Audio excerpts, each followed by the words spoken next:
mesdames et messieurs, et bienvenue à vous dans votre émission Ma famille, ma vie. Aujourd'hui, on est le 1er mars 2023. Le mois de mars commence bien avec un peu de fraîcheur, plutôt du froid. Du froid et de la pluie, ça fait du bien, ça ravigote, mais de temps en temps, ça nous donne un petit coup de froid, comme ça, un petit rhume.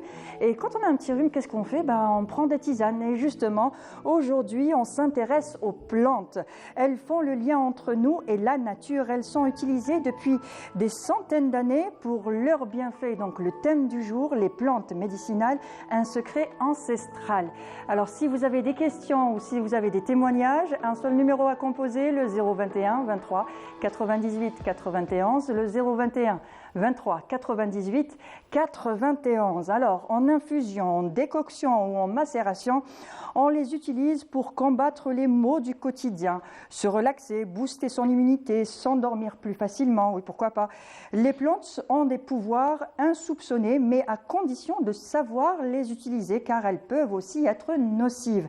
Et justement, pour en parler aujourd'hui, j'ai le plaisir et l'honneur de recevoir Professeur El Hadia Mansouri, vous êtes maître de conférences en toxicologie et sous-directrice à la direction de la pharmacie au ministère de la Santé. Bonjour et merci d'avoir accepté notre invitation. Bonjour, merci pour l'invitation et merci aux téléspectateurs qui nous suivent. Merci à vous, c'est un plaisir. Avec nous aussi, docteur Belhaïd Moukarani, vous êtes maître assistant hospitalo-universitaire en botanique médicale à Tizi Ouzou. Bonjour et merci d'avoir accepté notre invitation. Merci madame, bonjour à nos chers téléspectateurs et merci pour votre invitation. C'est un plaisir. Et bien sûr, pour sa rubrique Oui cher, Wahida Selmjif. Wahida, bonjour. Bonjour Mounia, ça va? Ça va.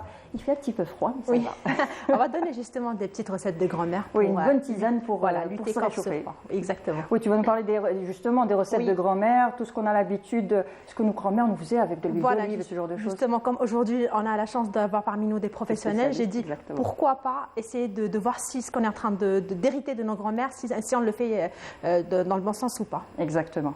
Très bien. Alors, on a tendance à oublier que les plantes sont l'ancêtre de la pharmacie. On associe souvent cela à des remèdes de grand-mère, justement. Pourtant, c'est à partir des plantes qu'on extrait le principe actif qui compose les médicaments, n'est-ce pas? Effectivement, les plantes sont à l'origine de plusieurs principes actifs et constituent une médecine traditionnelle, une médecine aujourd'hui conventionnelle reconnue par l'Organisation mondiale de la santé. D'ailleurs, aujourd'hui, on parle de phytothérapie ou de thérapie à base de plantes et du coup, ça reste aussi une source d'exploitation des différentes firmes pharmaceutiques qui ne cessent de découvrir les différents principes actifs, c'est-à-dire les molécules qui vont avoir des propriétés thérapeutiques pour certaines pathologies. Il y a un engouement aussi qui a repris, je pense que c'était avec aussi la pandémie de la Covid-19 qui a fait que pas mal de personnes se sont un peu réorientées vers tout ce qui est tisane, tout ce qui est phytothérapie. Donc on s'est tous remis un peu aux tisanes, aux petites recettes de grand-mère, voilà. Donc il y a un engouement qui se fait ressentir, n'est-ce pas? Effectivement, la consommation, c'est, on va dire, le mode de consommation des citoyens fait que, même le citoyen algérien aujourd'hui cherche de plus en plus à consommer des remèdes naturels, notamment à base de plantes. Mais bien sûr, on est là aussi pour dire que les plantes, c'est bien, mais ça ne remplace en aucun cas les médicaments. Oui, surtout pour les maladies chroniques, certaines maladies un petit peu lourdes. Donc là, il faut faire attention, il faut se méfier. D'un côté, parce que les plantes ne sont pas toujours anodines, donc on a bien des plantes toxiques, voire même mortelles. Et il ne faut pas oublier aussi qu'il y a des plantes qui peuvent provoquer des interactions avec les médicaments chimiques conventionnels. Donc il ne faut surtout pas laisser abandonner son traitement de côté et prendre une plante qui le remplace. Voilà, c'est vraiment ce qu'il faut pas faire, ce qu'il faut éviter. D'accord. Voilà. Pour prendre une tisane, même si c'est une simple tisane, si on a l'impression que c'est une tisane que ma grand-mère avait l'habitude de prendre, je vais la prendre. Si j'ai un traitement à prendre à côté, il faut que je demande toujours l'avis de mon médecin.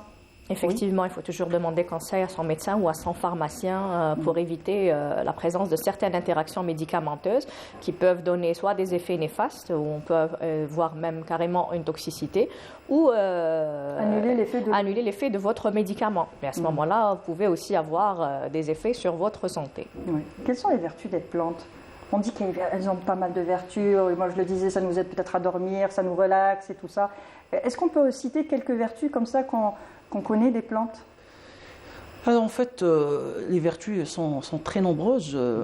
Alors, on peut en citer quelques-unes. Bon, les plus connues, c'est beaucoup plus les plantes utilisées contre les affections digestives.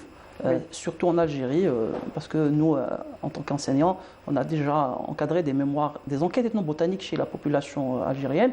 Donc les maladies ou les affections digestives viennent toujours au premier rang, voilà, en première place.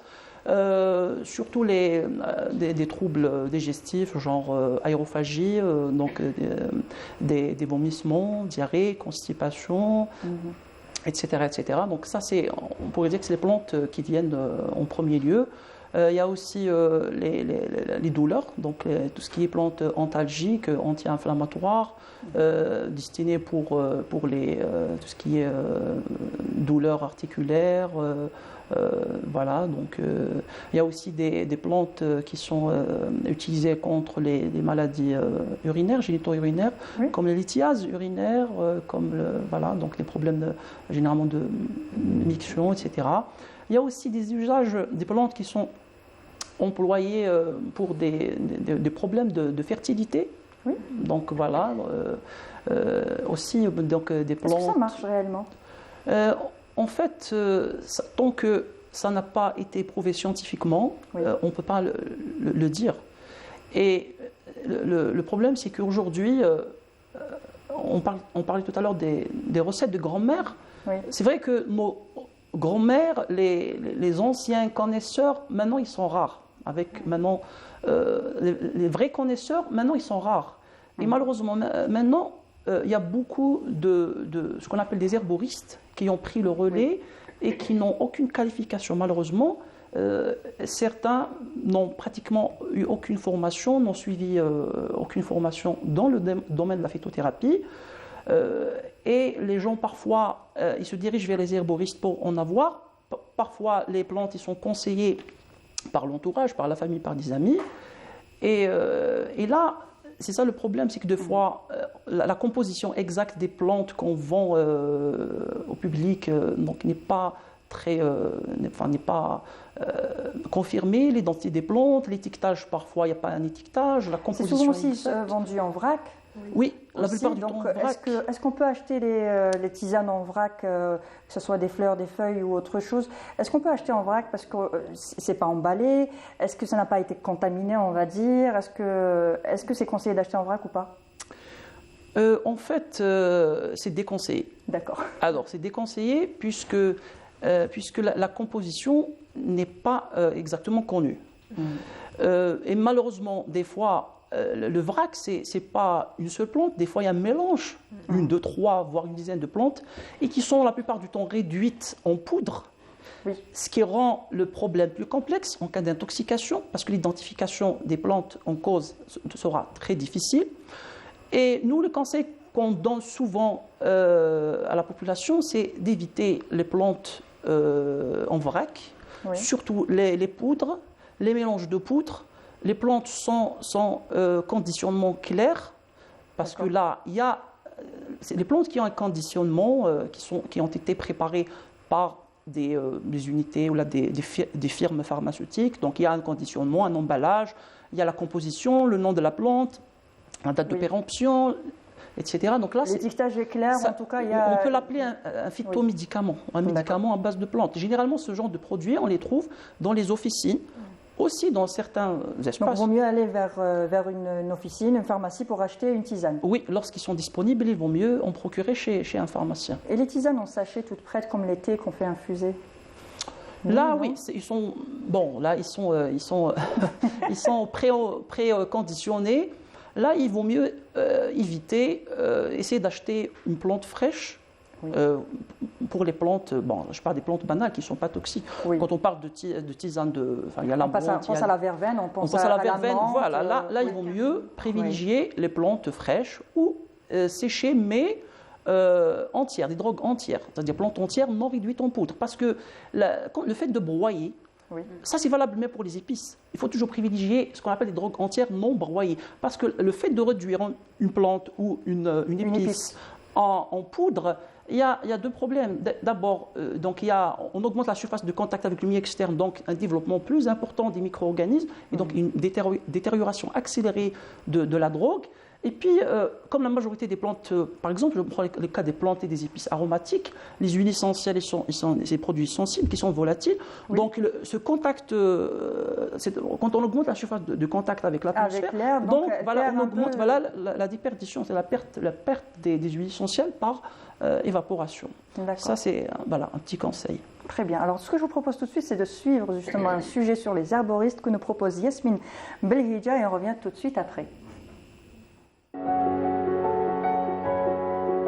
Un métier qui se fait de père en fils.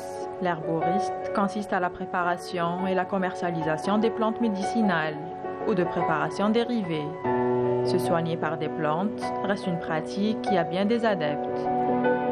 كل واحد باش يدوموندي كاين زعما لي دوموندي تاع لاغريب كاين لي دوموندي تاع الكولون كاين لي دوموندي تاع العظم كاين لي دوموندي ثاني لي بوماد اعشاب ولا مام ثاني لي بوماد مخدومين ثاني غير من الاعشاب كاين لي دوموندي ثاني الزيوت الطبيعيه هذا مكان معصورين ثاني على البارد وكلش. Oui, en fait, ma grand-mère. On a de l'habitude, par exemple, quand on tombe malade ou quoi que ce soit, elles nous disent il faut pas, genre les médecins et tout, aller. Elle a ses propres méthodes à faire pour nous et c'est vraiment efficace. Moi, j'y crois vraiment de ça. Voilà. J'ai expérimenté ça avec ma grand-mère. Et j'ai adoré, je sentais très bien après. Donc voilà. تربينا زمان ماني ويما كيما انا دوك ولادي ديجا عندي الكبار 15 عام وعندي صغير 12 عام توجور تحكمهم باغ اكزومبل لي زونجين توجور الزعتر المقطر توجور عندي في الدار انايا العسل مازال لي هذيك العقليه تاع بكري تاع زمان. Des commerces pris d'assaut par les clients au quotidien. Grippe, manque d'appétit, fatigue et même la gastrite. La phytothérapie vient soulager bien des douleurs.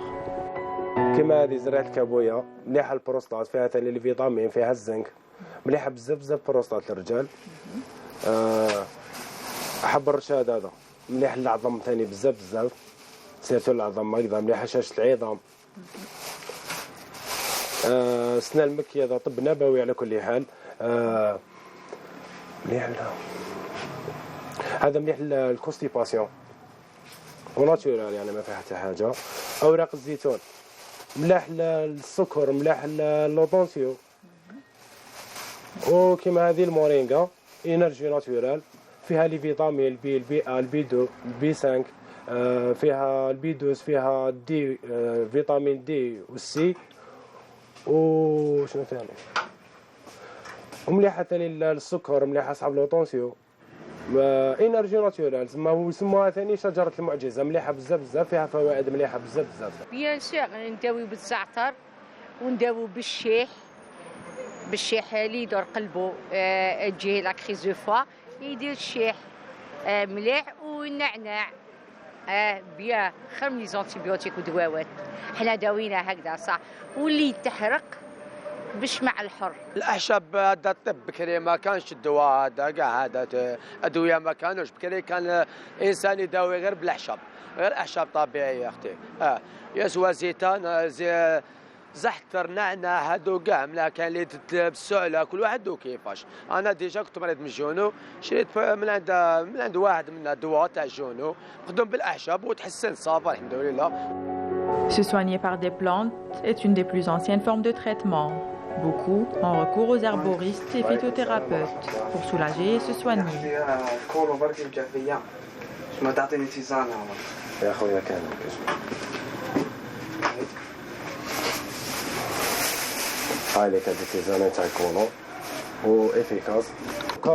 الناس هذوك الله يبارك دوكا يجيو بزاف يدومونديو لنا الاعشاب يجيو يقولوا يعطيكم الصحه وكما نقول عطيتنا عشبه هذه ساعدتنا بها وما ثاني المشتري شغل كيجي لهنا قاصد يجي يقول لك اعطيني الحاجه هذيك هذا ما كان والحمد لله فيها نتيجه باذن الله وما كي تعود ما فيهاش نتيجه زعما ما تضر ما والو. الناس تاع بكري جده وكذا كانوا كاين جرح ولا كاش عفسه يديروا لنا زيت للجروح اذا سما كانوا يداويو بالاعشاب. Une pratique ancestrale, aussi recette de grand-mère, qu'on a tous essayé un jour.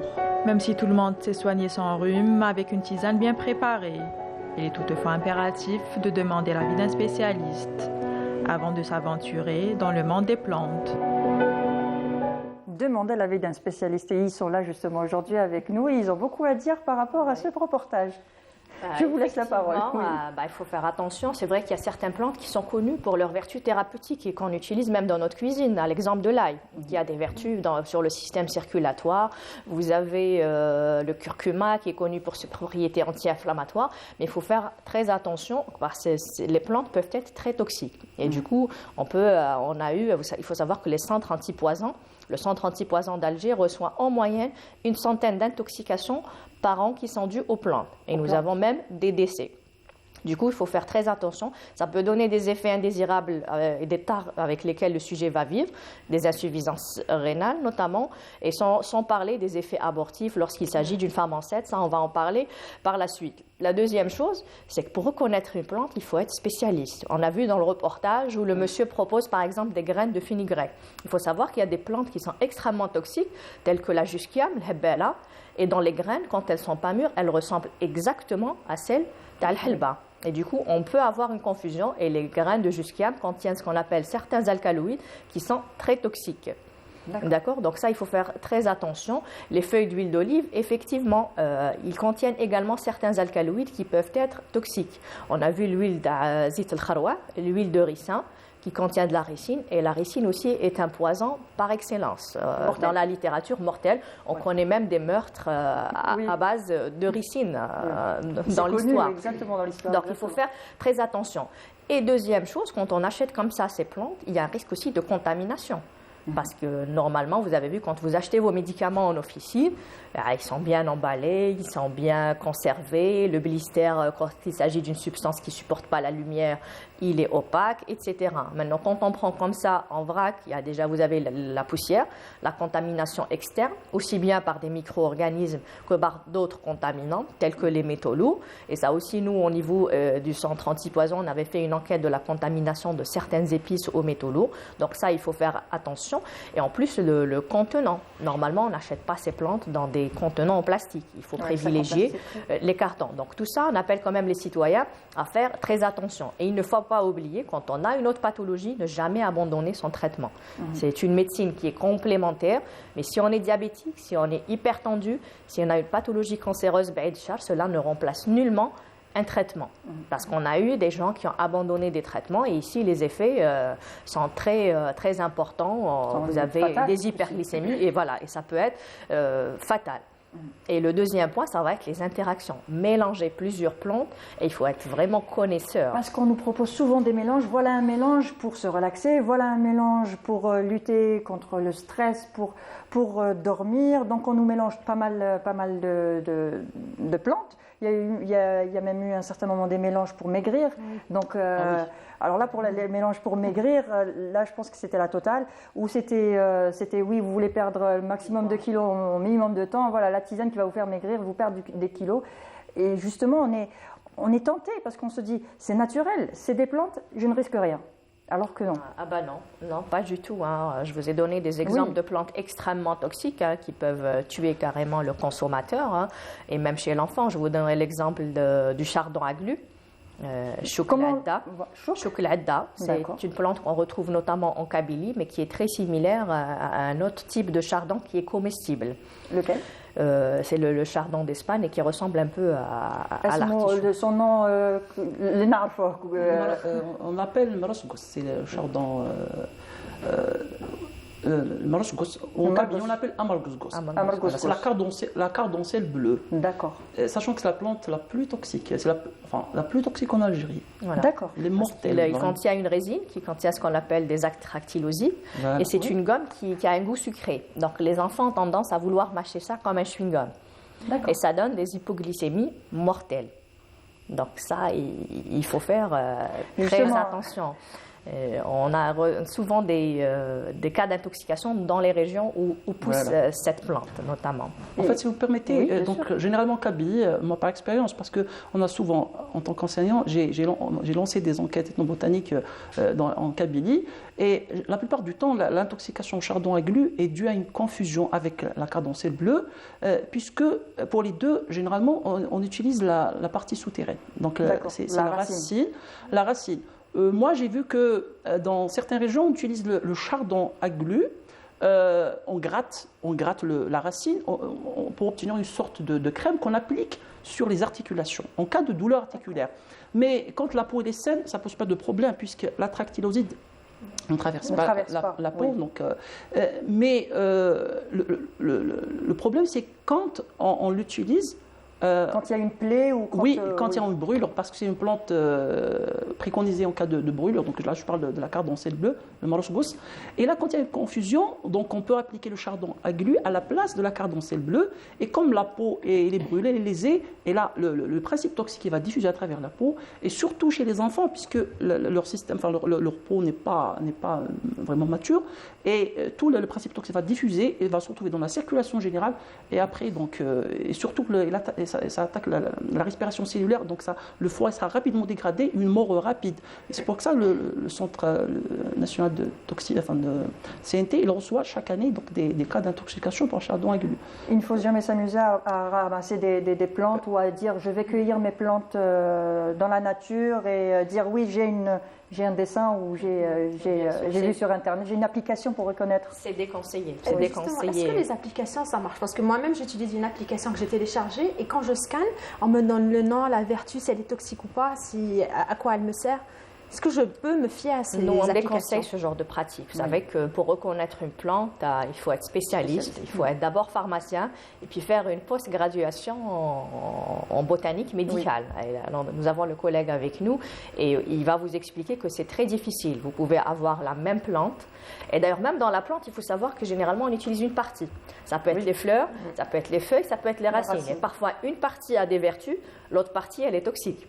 Donc, du coup, il faut faire très attention par rapport à ça, d'où la problématique des plantes qui sont broyées. On ne sait pas effectivement ce qui a été broyé. C'est toute la plante, c'est la partie de la plante, etc. Et ça nous pose aussi un problème au niveau des centres antipoisons lorsqu'on reçoit des intoxications avec des mélanges de plantes, avec des tisanes inconnues, parce qu'il est très difficile. La plante, c'est un organisme végétal très complexe, et même si vous voulez analyser, c'est très compliqué de le faire. Et du coup, c'est quand même assez compliqué de prendre en charge une intoxication par les plantes. Donc, ce genre d'application, nous, on déconseille. Il vaut mieux se procurer ce genre de plantes au niveau de votre officine. Parce que vous avez des produits qui ont suivi un certain contrôle, aussi bien de qualité, mais aussi une identification botanique. Et à ce moment-là, vous êtes sûr de prendre la bonne plante. Donc, c'est comme pour les champignons, d'ailleurs. Oui. Il ne faut jamais s'aviser expert et aller, parce que vous avez les mêmes formes, vous avez les mêmes caractéristiques, mais parfois, c'est une autre plante à un âge différent qui peut donner... vous avez l'exemple de la scie, de Qatel-Far, dont les feuilles peuvent ressembler à celles de d'autres plantes comestibles. Donc, du coup, il faut faire très attention, on déconseille nos concitoyens de faire ce genre de pratique parce que ça peut quand même donner l'effet inverse. En voulant se soigner, on tombe dans une autre problématique. Et en cas d'intoxication, quelle est la conduite à suivre? Alors, en cas d'intoxication, il faut savoir qu'il faut tout de suite appeler le centre antipoison. Donc, vous avez toujours une consultation médicale qui est disponible H24, 7/7, c'est des numéros verts. Vous les appelez, vous avez un médecin au bout du fil qui va vous orienter d'abord à quoi faire. Donc, il va voir quel est le délai d'ingestion pour voir s'il faut rapidement, de toute façon il va vous orienter rapidement vers un professionnel de la santé et il va vous donner la conduite à tenir, il va essayer d'identifier la plante pour aider le professionnel qui va vous prendre en charge et lui donner la bonne conduite à tenir. Est-ce qu'il faudra faire vomir le sujet, faire évacuer par exemple par un lavage gastrique, etc.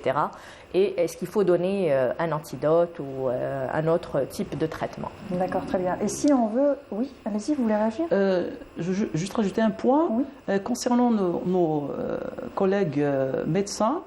Puisque c'est eux, les premiers, les médecins urgentistes, c'est eux qui reçoivent les cas d'intoxication. Et malheureusement, dans leur cursus, ils n'ont pas eu beaucoup de formation, pratiquement pas de formation sur les plantes. D'ailleurs, le module de toxicologie, il est enseigné en pharmacie uniquement. Peut-être ils ont eu donc, une petite formation dans les urgences, mais tout ce qui est plantes, les pharmaciens ils sont mieux formés sur ça. Et il y a beaucoup de médecins, par exemple, qui ne savent pas qu'il y a ce qu'on appelle des fiches de phytovigilance.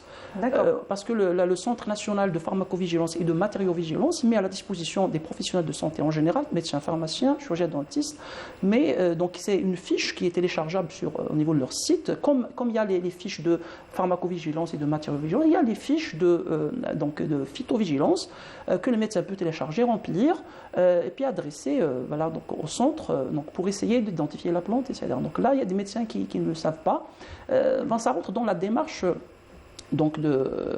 à faire en cas d'intoxication par les plantes. Mais le problème, c'est que, on venait de le dire, c'est que la plupart des plantes consommées, malheureusement, ils sont soit des mélanges complexes, réduits en poudre, et c'est très difficile donc même s'il y a une collaboration entre les services de toxicologie, par exemple la botanique, il y a aussi la pharmacognosie, pour identifier, on a eu des cas par exemple à Tijoujou, mais des fois elle est très difficile, des fois on applique même des réactions chimiques pour essayer de nous orienter vers au moins la nature des substances toxiques, est-ce que c'est des alcaloïdes, etc. Au moins pour avoir une idée, pour savoir comment au moins donner un traitement symptomatique pour le patient. Et c'est ça le problème, que c'est des plantes la plupart du temps. Le malade, la personne, quand il achète une plante dans un sachet non étiqueté, non identifié, il n'y a pas la composition chimique. Vous imaginez un sachet comme ça, donc un papier craft ou carrément un sachet en plastique, on ne sait même pas ce qu'il y a à l'intérieur. Et c'est là où, des fois, il est très difficile de décider comment traiter le malade. Exactement. Des fois, on donne des traitements symptomatiques, mais surtout, des fois, il faut utiliser des traitements, un traitement antidotal. Mais si on ne connaît pas la composition... On ne connaît pas ce que la personne a ingéré, on aura du mal à trouver l'antidote. Et pour les personnes... Oui, bien sûr. Est-ce que c'est bien de mélanger plusieurs plantes? Parce que quand on achète en vrac, justement, il y a plusieurs plantes qui sont mélangées. Est-ce que c'est bien? Moi, je dirais non. Les mélanges, le consommateur, on peut nous-mêmes confectionner notre mélange chez nous. Par exemple, je peux mélanger de la verveine avec de la menthe. C'est des plantes calmantes, sédatives, par exemple, pour dormir, un peu de calme. Mais évitez d'acheter les mélanges déjà préparés. Voilà, parce que plus vous avez, plus le mélange est complexe, plus l'identification sera difficile, sera compliquée. Voilà. Et pour les personnes qui font attention, qui n'achètent pas de mélange, qui n'achètent pas en vrac et tout ça, et qui décident de planter justement de la verveine, de la menthe, ce genre de choses à la maison. Qu'est-ce qu'on peut avoir à la maison comme plante médicinale qu'on peut cultiver tout simplement à la maison et utiliser?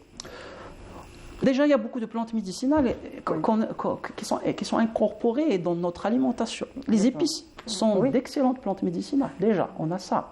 Et les épices de préférence, puisque c'est des plantes en même temps, il y a beaucoup d'épices comme la cannelle, comme le gingembre, comme le curcuma, tout ça. Donc il vaut mieux de les utiliser sous forme de drogue entière. Par exemple, le poivre noir, il vaut mieux acheter les baies séchées et non pas la poudre. La cannelle aussi, utiliser les bâtons de cannelle. Donc le gingembre aussi, acheter du gingembre frais, on peut le sécher à la maison, puis on le broie et on obtient notre poudre. Voilà, donc sinon on peut... Et puis le Madnous, on dit Madnous pour l'hypertension, c'est ça?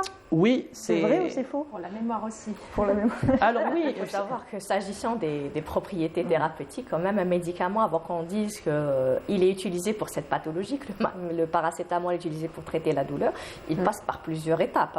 Il passe par des études, ce qu'on appelle d'abord sur l'animal, sur des cultures cellulaires, puis on le teste chez l'homme. Les plantes, ça reste des observations. C'est des observations qui sont issues de la médecine traditionnelle. Donc, on dit qu'elles ont des vertus, il y a des principes actifs qui sont connus, mais il y a très peu d'essais qui vont nous permettre d'affirmer avec certitude, comme avait dit le collègue tout à l'heure, qu'il y a réellement un effet thérapeutique comme on l'entendrait pour le médicament. Donc, pas remplacer le médicament, c'est dans aucun cas remplacer le médicament. Mais on va Parce que ces histoires d'allégations thérapeutiques parfois prêtent à confusion. Voilà, le citoyen a l'impression que si on dit que c'est une plante qui est bonne pour la circulation sanguine, s'il est hypertendu, il va arrêter son traitement hypertenseur. Je ne prends pas quelque chose de chimique, je vais prendre quelque chose de naturel. On a l'impression de se dire ça, alors que non. Parfois, c'est obligatoire. Donc il faut faire très attention par rapport à ces notions. Oui. Et surtout, vous savez que les plantes, d'abord, les plantes, enfin, on ne peut pas les classer toutes dans la même catégorie. Il y a les plantes que je pourrais classer comme banales. C'est des plantes qui sont connues pratiquement par tout le monde. On parle de menthe, la verveine, la camomille, tout. Mais parfois, il y a des plantes à marge thérapeutique étroite, des plantes qu'on pourrait classer plutôt toxiques. Et malheureusement, maintenant, avec l'ouverture médiatique, on a accès à d'autres cultures. Donc là, maintenant, on est en train de voir, des fois sur Facebook, des plantes. Donc il y a vulgarisation de l'usage de certaines plantes inconnues, donc exotiques. Là, il faut faire attention, parce qu'une plante aussi qui vient de l'extérieur, donc on ne la connaît pas, donc surtout quand il s'agit d'un mélange et tout. Là, il faut faire vraiment attention. Pour les plantes dont l'origine est douteuse, une plante qui n'est pas très connue, là, il faut vraiment se fier à un vrai connaisseur, un spécialiste. Je l'ai dit tout à l'heure que malheureusement, les vrais connaisseurs, il n'y en a pas. Nous, d'après le travail de terrain qu'on a fait, on voit de jeunes herboristes. Moi, j'ai interrogé quelqu'un, je vous donne un titre d'exemple, je lui ai dit par exemple, on prend le séné, tout le monde connaît le séné, Semna al-Makki, un plante très connu, très utilisé pour les constipations. Alors je lui ai dit par exemple, est-ce que quand vous vendez cette plante, est-ce que vous demandez à votre client qui va prendre cette plante? Il me dit non, moi je vends. Et puis par exemple, le séné, s'il sera pris par une femme enceinte, il risque de faire un avortement. Donc il n'y a même pas un conseil thérapeutique, un conseil qui est donné aux patients. Donc l'herboriste en tant que simple vendeur, il se contente de vendre. Et parfois, il donne de fausses informations. Puisque... ils ne se renseignent même pas. Il y a des vendeurs, des herboristes qui vulgarisent l'idée, d'ailleurs qui est véhiculée, répandue dans notre société, c'est que les plantes, la fameuse phrase, c'est-à-dire comme si les plantes ne sont pas dangereuses, alors qu'on a des plantes, surtout l'Algérie, notre flore paradigme psychologique qui dit que c'est la dose qui fait poison. Exactement, Voilà. Et surtout, c'est des populations très, très vulnérables, telles que les enfants, les nourrissons ou la femme enceinte. Où ici, il faut être doublement prudent. À quel âge on peut commencer à prendre des tisanes? Parce qu'on sait qu'avec les bébés, quand il y a un problème de colique, on commence avec les tisanes de Besbès et tout ça. Est-ce qu'on peut commencer déjà bébé avec des tisanes? Ça aussi, il faut prendre le conseil de son médecin traitant, de son pédiatre, puis de son pharmacien. Parce que, idem, là, ça dépend de l'âge du bébé, du nourrisson, des pathologies qu'il a, etc.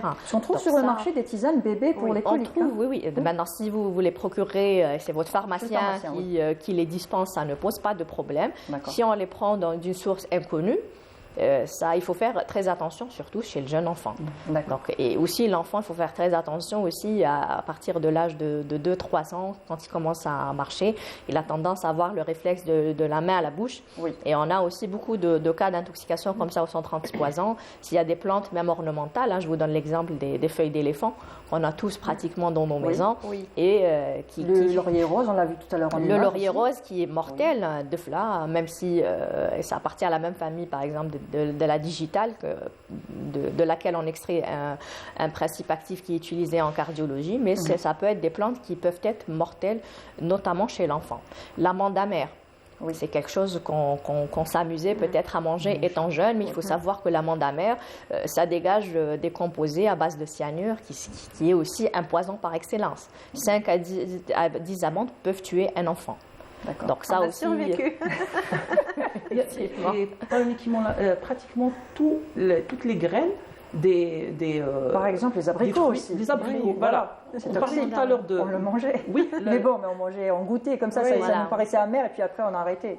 Le fruit il est comestible alors que la graine est très toxique. Pratiquement c'est même les graines des pommes. Les graines de pommes, les graines de prunes, là ils contiennent ils libèrent des cyanures qui est toxique. Voilà. Donc à quel âge commencer les tisanes? Si on n'a pas besoin, si l'enfant n'en a pas besoin, c'est pas la peine d'en lui donner. Non, bien sûr, c'est pas une obligation. Et puis en cas de problème, si le bébé a des coliques, etc., il vaut mieux prendre l'avis de son médecin traitant, de son pédiatre. D'accord. Et pour les femmes enceintes? Voilà, parce que souvent, on le sait, dès qu'une femme enceinte, on lui dit non, prends pas de thé, prends pas de tisane, il faut faire attention, ceci, cela. Donc, est-ce qu'il existe une tisane qu'on peut donner à une femme enceinte ou pas de tisane du tout? Oui, justement, pour la femme enceinte, alors il faut faire attention. Les 3 premiers mois, pratiquement, il faut prendre aucune plante. Il y a le problème de vomissement, des nausées qui se posent chez les femmes enceintes. La seule plante qui est autorisée, c'est le gingembre. Autre chose, c'est contre-indiqué. C'est des plantes qu'une autre personne pourrait prendre sans problème.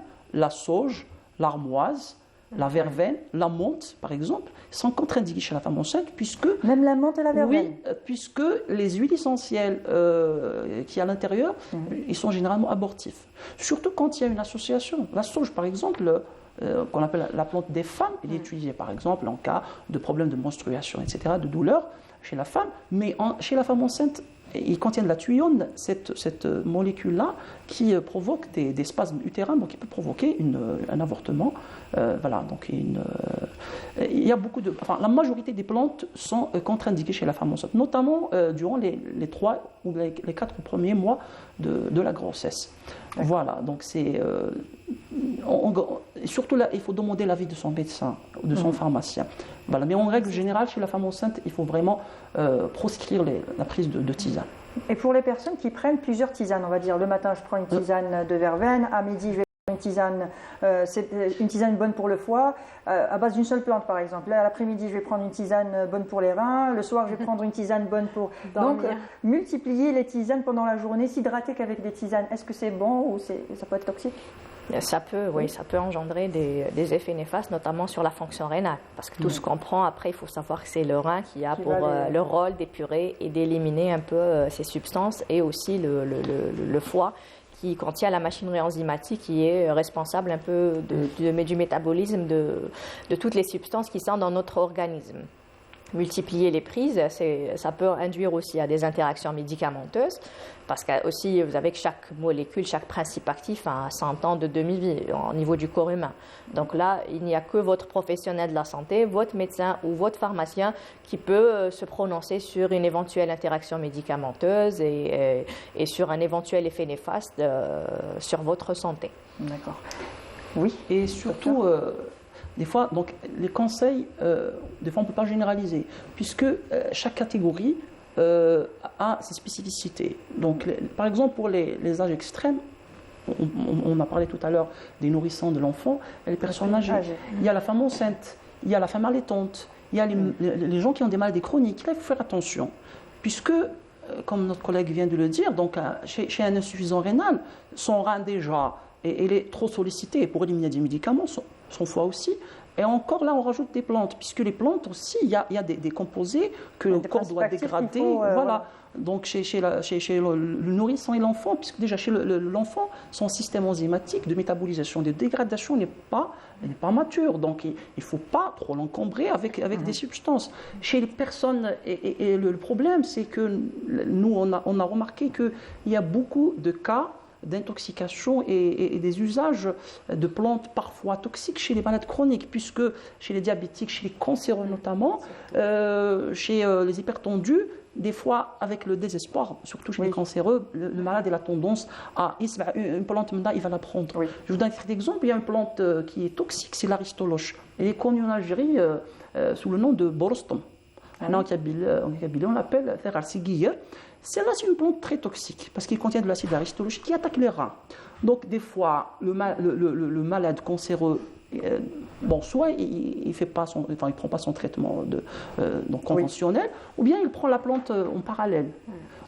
Et puis il va avoir après des complications, une insuffisance rénale. Donc, il pourrait mourir par insuffisance rénale et non pas par la tumeur en elle-même. Il y a aussi des diabétiques. Donc on a eu, parmi les enquêtes de phytogérance qu'on a recensées, en fait en 2018, on a eu un cas d'un malade diabétique qui prenait de laurier rose, de fleurs, qui est une plante très toxique et mortelle. Il a eu même des effets, une intoxication par rapport à ça. C'est ça, donc surtout chez les malades chroniques, les hypertendus qui prennent des fois aussi des plantes, par exemple ils prennent des feuilles d'olivier. Sachant que il peut y avoir des composés toxiques à l'intérieur, des fois ils prennent d'autres plantes. Et il y a des plantes, au contraire, qui augmentent, on va dire, potentialisent l'effet, par exemple, qui aggrave la situation. On prend l'exemple de la réglisse. Oui. C'est une plante qui est contre-indiquée chez les hypertendus, puisqu'il provoque une élévation de la tension artérielle. Aussi, il y a, par exemple, on parlait tout à l'heure donc du céleri, madnos, ce qu'on appelle la famille des apéacées, le céleri, donc le persil, etc., la coriandre, l'ail aussi. Donc ces plantes-là, elles sont connues pour leur vertu anticoagulante. Ils fluidifient le sang. On connaît bien cette histoire de l'usage de l'ail chez les hypertendus. Et il faut ça, l'activité anticoagulante de l'ail, il est connu. Donc si le malade il prend trop d'ail, parallèlement à son traitement anticoagulant, parce qu'ils généralement ils prennent de l'aspirine, ou par exemple la malade qui prend donc une héparine injectable, et en parallèle il prend de l'ail, beaucoup d'ail. Ou aussi par exemple du céleri, parce que donc il y a ce qu'on appelle une potentialisation de l'effet anticoagulant, donc un risque de saignement. Vous voyez que les plantes, même si c'est une plante banale, qui paraît banale, mais les risques sont là et ça peut même être fatal. Ce qui est à la mode en ce moment, c'est ce qui est en vogue réellement en ce moment, c'est les huiles essentielles. Les huiles essentielles et souvent l'huile d'arbre à thé, l'huile essentielle d'arbre à thé ou l'huile essentielle de lavande et citronnelle et voilà. Et pour les enfants, pour éviter pour qu'ils dorment bien, il faudrait leur Justement, il faut être clair à partir de quel âge on peut utiliser les huiles essentielles, en quelle dose et à qui c'est interdit. Oui, il faut faire très attention. Les huiles essentielles sont connues notamment pour leur effet neurotoxique. Oui. Alors pour les utiliser, déjà jamais on utilise une huile essentielle pure. Il y a des façons de la préparer, le collègue va nous en parler parce que c'est plus du domaine de la botanique médicale. Il faut faire la différence entre huile essentielle et huile végétale. Exactement, donc ça c'est pas la même chose. Et puis chaque huile essentielle a une indication. Et il faut les utiliser à des posologies bien précises et chez des catégories de personnes bien précises. Idem, l'enfant, déjà il a des systèmes d'une façon générale qui ne sont pas encore matures, donc il est plus vulnérable. Vous avez des systèmes qui vont lui permettre d'absorber beaucoup plus, c'est-à-dire qu'il va être plus exposé aux substances d'une façon générale, d'où l'importance de la toxicité chez l'enfant comparativement à la personne adulte. De plus, les sujets, on ne cesse de dire qu'ils ont d'autres problématiques, qui ont d'autres tares. Il y a une susceptibilité individuelle à laquelle il faut faire très attention. Et ici, si on va outre-mer, les huiles essentielles, vous les retrouvez également en officine. Oui. Et c'est votre pharmacien qui vous explique comment les prendre, pour quelle indication et à quelle posologie. Donc ça, on demande aux citoyens de faire très attention quant à l'usage des huiles essentielles, qui peut engendrer des troubles très néfastes pour leur santé. Et même pour les acheter, il faut savoir que les huiles essentielles se vendent dans des flacons qui ne sont pas transparents, qui sont de couleur un peu plus opaque. Donc il faut faire attention même quand on achète ces huiles essentielles. Oui, les huiles essentielles, c'est des produits sensibles, ils sont volatiles, donc ils sont sensibles à la chaleur et à la lumière. Donc ils sont vendus dans des flacons opaques. Et puis là, il faut vraiment faire attention parce que là, les gens ils doivent d'abord faire la différence entre on vient de le dire, entre les huiles essentielles, ce qu'on appelle en arabe zout, le SSIA, et les huiles fixes ou les huiles grasses. Parce que parfois, chez la même plante, on peut extraire les deux. On prend l'exemple de l'ail. Il y a l'huile d'ail, zit to, il y a l'huile essentielle de l'ail. Il y a le lentisque, darwa, donc tout le monde le connaît. Il y a l'huile de lentisque qu'on extrait à partir des baies, des fruits, et il y a l'huile essentielle qu'on peut extraire des feuilles. Et là, quand la personne va acheter, demander l'huile de lentisque, la personne n'a pas suffisamment de connaissances. Et puis l'herboriste ou le vendeur, lui, vend de l'huile essentielle. Lui, on lui a conseillé l'huile de lentisque.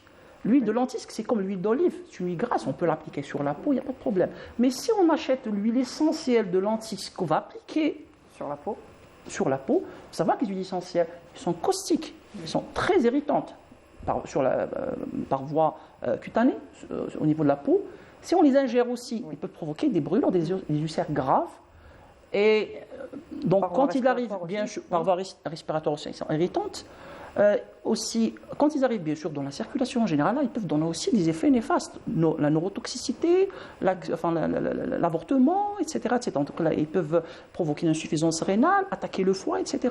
Donc là, c'est très important. Le conseil qu'on donne généralement aux gens, c'est quand vous achetez, ou là, quand on vous conseille par exemple une huile donnée, il faut d'abord s'assurer que c'est de l'huile fixe ou bien l'huile essentielle. S'il s'agit d'une huile fixe, donc généralement, c'est comme l'huile d'olive, l'huile d'amande douce, l'huile de lentisque, l'huile d'ail, etc. On peut les appliquer en massage, etc. Mais pour les huiles essentielles, il ne faut jamais les appliquer concentrées sur la peau, ni les ingérer, ni les inhaler. Voilà, les inhaler, sous forme de fumigation.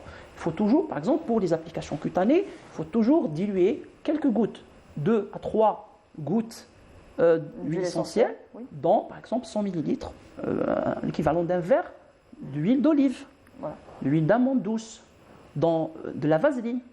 D'accord. On peut mettre, par exemple, ce qu'on appelle la thalassothérapie, des bains, donc notre baignoire plein d'eau, on peut mettre quelques gouttes d'huile essentielle. D'accord. Par voie interne, jamais aussi ingérer des huiles essentielles concentrées. On peut mettre, par exemple, une goutte de l'huile essentielle sur un morceau de sucre. Voilà, donc, donc en pharmacie, il y a ce qu'on appelle les comprimés neutres. Donc c'est des comprimés qui ont que des excipients, on peut mettre ça.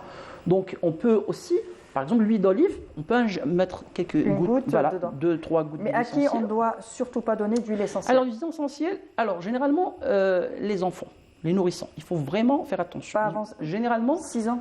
Généralement, 6 un peu ans. plus, un peu plus. 7 ans, à partir de 7 ans. Voilà, donc il faut vraiment faire attention parce que chez l'enfant, comme notre collègue vient de le dire, donc surtout la peau, il laisse tout passer, donc les substances, il s'accumule plus dans son organisme, donc il faut faire attention chez l'enfant. Chez la femme enceinte, c'est pratiquement interdit. Les femmes, donc elles sont interdites les huiles essentielles chez la femme enceinte. Femme allaitante Femme allaitante aussi, puisque ça pourrait passer dans le lait. Bien sûr, ça pourrait passer dans le lait. Il y a des femmes, par exemple, qui se plaignent de diarrhée chez leurs nourrissons, alors qu'ils ne savent pas que, par exemple, ils sont en train de prendre soit des aliments, soit des plantes, qui, dans le principe actif, passent dans le lait, et c'est lui qui est à l'origine de la diarrhée, par exemple, du nourrisson.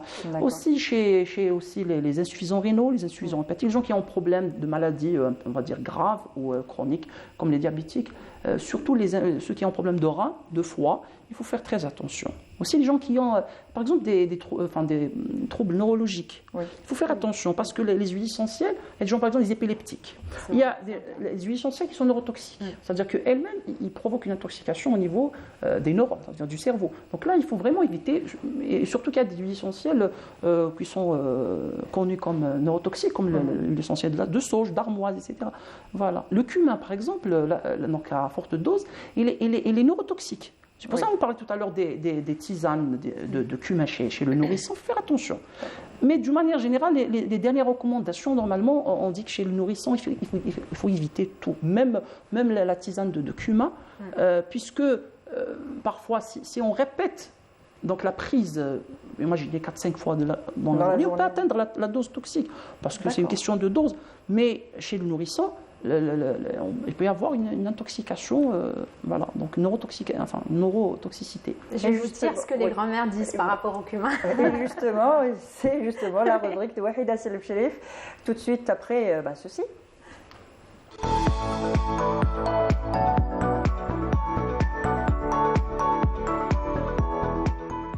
Oui, c'est un sujet, on pourrait en parler sans arrêt parce qu'il y a tellement de choses à dire. Exactement. Et Wahida va nous parler on a des remèdes naturels de nos grands-mères depuis la nuit des temps, depuis toujours. On a été élevés par ces recettes, mais est-ce qu'elles sont bonnes ou pas? Aujourd'hui, j'ai choisi quelques ingrédients qu'on trouve tous chez nous dans notre cuisine. Je commence par le cumin parce que nous étions en train de parler de ça. Donc, il est souvent utilisé pour aider à traiter les problèmes digestifs comme les ballonnements, les gaz et les douleurs abdominales. Donc, il peut être ajouté souvent à des plats pour les personnes qui ne le supportent pas en tisane ou tout simplement en infusion en tisane. Les grands-mères disent, vous corrigez cette information, c'est que pour les bébés, il ne faut pas dépasser 7 petites graines. Est-ce que c'est bon ou pas? Oui, déjà, il y a la notion de dose. Donc, ils savent déjà le fait qu'il y a cette idée qu'il ne faut pas dépasser telle quantité. Oui. Donc, ils savent que c'est un bébé, donc il faut faire attention. Oui. Voilà.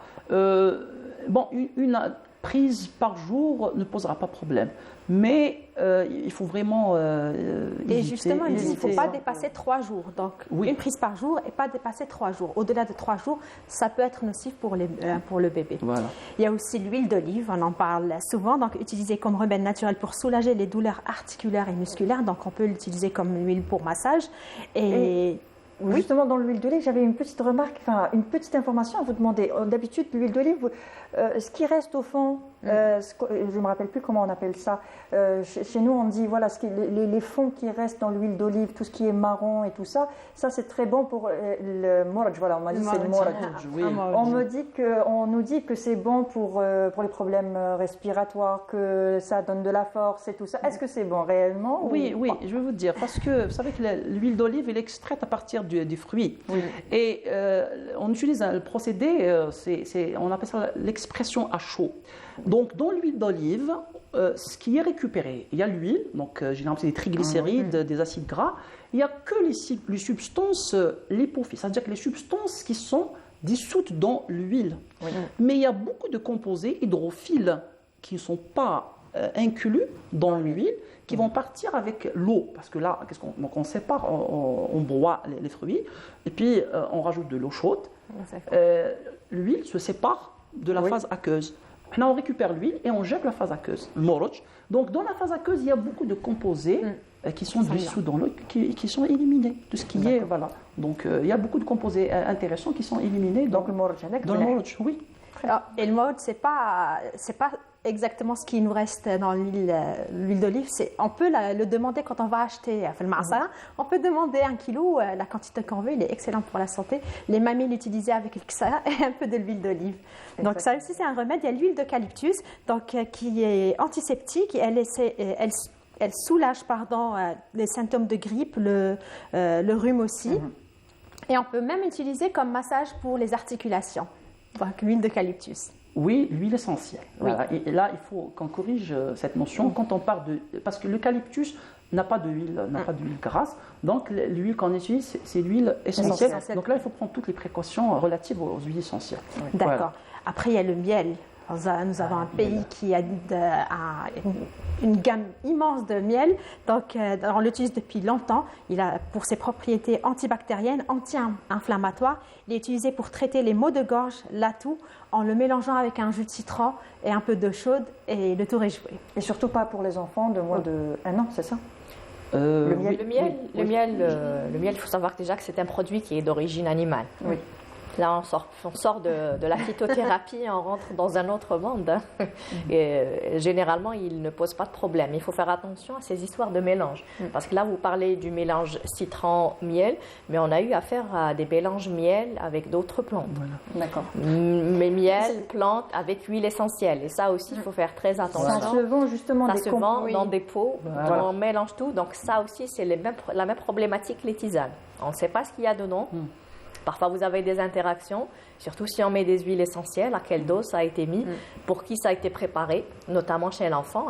Et même pour ce qui est des épices, il faut faire très attention. Les épices, d'une façon générale, elles ont certains principes actifs qui peuvent être toxiques. Vous avez cité l'exemple du cumin, vous avez la cannelle qui contient des coumarines, etc., et qui sont des composés qui sont hépatotoxiques. Donc, si on abuse, dose dépendant. Surtout chez le nourrisson, il faut faire très attention. Il y a aussi le thym, on l'utilise pour cuisiner, mais aussi c'est pour les infections respiratoires. Traiter l'asthme, je n'aime pas dire ça comme ça, mais traiter l'asthme, l'atout, bien sûr en appui avec le traitement que le médecin me dit, le docteur me dit non. Pour l'asthme, non. D'accord. Vous savez, parce que quand on a une grippe, un rhume, on peut faire une fumigation. Donc ça, c'est connu, on utilise traditionnellement durant la Covid-19. Il faut savoir que les huiles essentielles, ils sont irritantes. Et l'asthme, c'est une maladie, déjà à l'origine, maladie inflammatoire. Donc des fois, avec les huiles essentielles, on peut aggraver. On peut aggraver des voies respiratoires, vaut mieux éviter. D'accord, donc donc généralement chez les asthmatiques, il faut éviter parce que ça rejoint la catégorie des maladies chroniques. Donc il faut éviter les fumigations, quelle que soit leur la nature. Pour les rhinites allergiques. La rhinite plus ou moins, parce que la rhinite n'est pas aussi grave. Un asthmatique. Surtout quand il y a une crise d'asthme, déjà il y a une inflammation qui se déclenche, d'accord. Et là, si encore on va aggraver l'irritation, parce que ça dépend de l'huile essentielle. La plante qu'on utilise, ça dépend comment il va agir. Donc il peut aggraver l'inflammation et encore aggraver l'asthme, la crise d'asthme. Voilà. Alors, on va parler du gingembre que vous avez conseillé pour les femmes enceintes durant le premier trimestre. Donc, dans l'ancien temps, avant, nos grand-mères l'utilisaient pour soulager les nausées, les vomissements et les douleurs. Donc, on peut le consommer sous forme de thé. Pour les plus courageux, ils peuvent croquer dedans. Voilà. La camomille, je pense que tout le monde l'utilise en ce moment. C'est la tendance aussi. C'est un somnifère pour les personnes qui souffrent. C'est un calmant. Voilà, pour les personnes qui souffrent d'insomnie. Oui, c'est un sédatif mineur. Puis la camomille, c'est quelque chose de récent chez nous. Bon, à côté de la camomille, on a des plantes qu'on peut avoir. On dit que la badiane, par exemple, elle aiderait à dormir. Ouais, la badiane, on l'appelle aussi l'anis étoilé. Voilà, aiderait aussi à dormir. Oui, puisqu'ils contiennent des huiles essentielles. Oui, la badiane de Chine. Il y a aussi la verveine, la menthe. Il y a les feuilles du coquelicot, benarmen, aussi. Il y a zayzafoun, le tilleul, une plante qui n'existe pas en Algérie. Mais le souci, c'est comment les préparer. Parce qu'au début, j'ai dit infusion, décoction, macération. Donc, on sait qu'est-ce qu'une infusion exactement, comment on doit préparer une infusion, qu'est-ce qu'on doit préparer en infusion, qu'est-ce qu'on doit préparer en décoction. Alors, pour les infusions, généralement, l'infusion est destinée pour des drogues, pour les plantes dont les principes actifs sont fragiles. D'accord. Comme les plantes aromatiques, les plantes qui contiennent des huiles essentielles. Est-ce qu'on fait chauffer l'eau et ensuite on met la plante, ou est-ce qu'on met la plante et on fait chauffer? Comment vous donnez la recette comme ça? Alors pour l'infusion, toujours, il faut chauffer l'eau jusqu'à ébullition et verser l'eau chaude sur notre plante. La menthe par exemple, la verveine, la sauge. Généralement, tout ce qui est feuilles, toutes les plantes qui renferment généralement des huiles essentielles, mais dans l'organe où la drogue, c'est un organe fragile, comme la feuille, la camomille, c'est des fleurs, etc. Voilà. Donc c'est des organes déjà fragiles. Et les substances, les principes actifs, ils sont fragiles, des huiles essentielles. Puisque si on porte notre préparation à ébullition, la décoction, on va perdre la majorité. Voilà.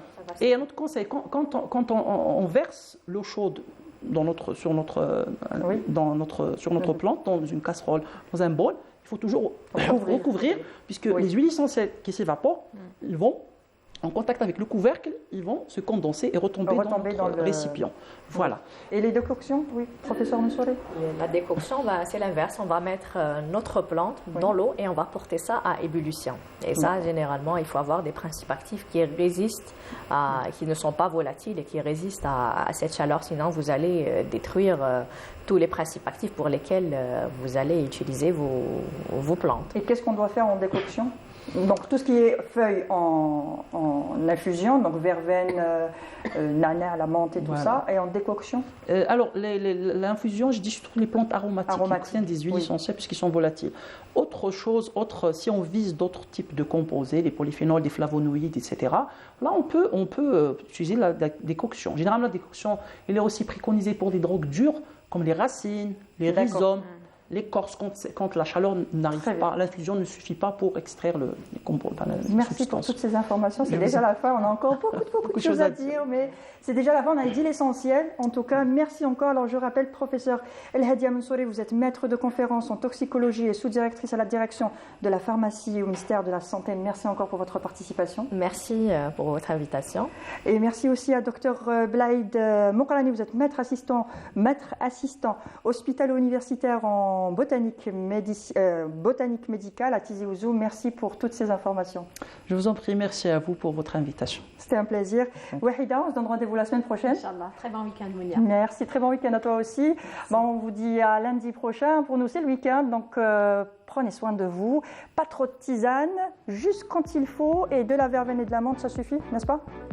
Voilà. Bonne journée, au revoir.